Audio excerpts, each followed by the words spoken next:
शिव जी के हथवा में सोना के डमरुआ, खोज गेलन गौरा फूलबारी।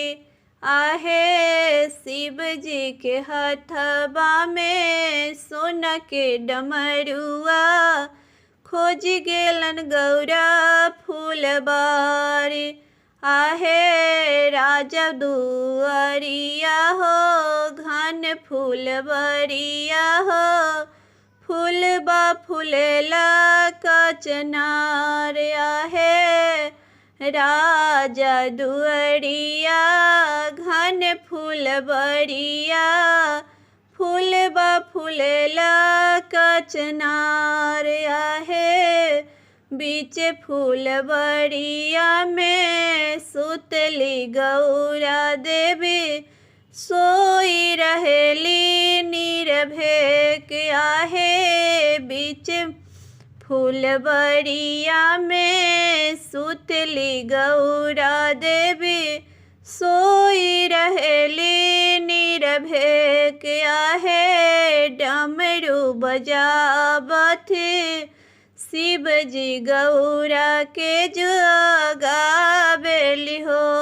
आहे डमरू बजावे शिव जी गौरा के उठावे, पूछल न कर कुशलात। आहे डमरू बजावे शिव जी गौरा के उठावे, पूछल न कर कुशलात। आहे कितने ही दिन गौरा तोहरी उमिरिया, कब तक रहब कुमार। आहे कितनी ही दिन गौरा तोहरी उमिरिया, कब तक रहब कुमार। आहे 12 बरस के शिव हमरी उमिरिया, 12 बरस रहब कुमार। आहे 12 बरस के शिव हमरी उमिरिया, 12 बरस रहब कुमार। जब ही ये शिव बाबा बर खोजल, तब ले ही रहब कुमार। आहे जब ले हे शिव बाबा बर न खोजी हैं, तब ले ही रहब कुमार। आहे जब ले शिव जी बाबा बर न खोजी हैं, तब ले ही रहब कुमार। इतना बचन सुनी शिव जी दानी, गौरा से बोले समझाया है।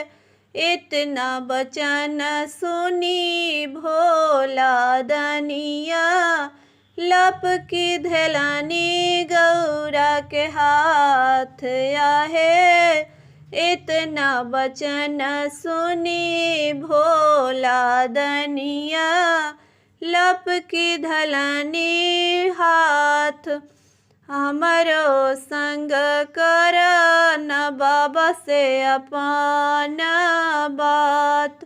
आहे हमरो संग गौरी चल अंगन, बाबा से कर अपन बात। आहे बाबा से कहिया गौरी गौरी फूलबरिया, ओतही मिलल शिव जी कुमार। आहे बाबा से कहिया गौरी गैली फूलबरिया है, ओतही मिलल शिव जी कुमार।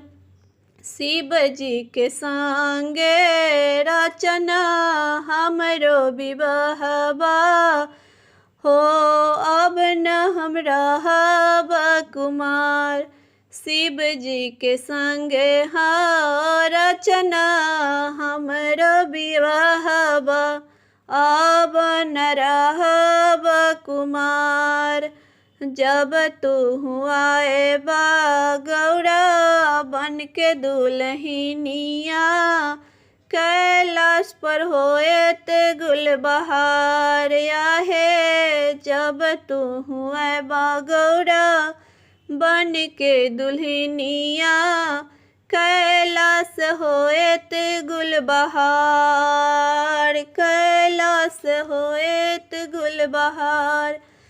शिव जी के हथवा में सोना के डमरुआ खोजलन गौरा फूलबार, आहे खोजलन गौरा फूलबार।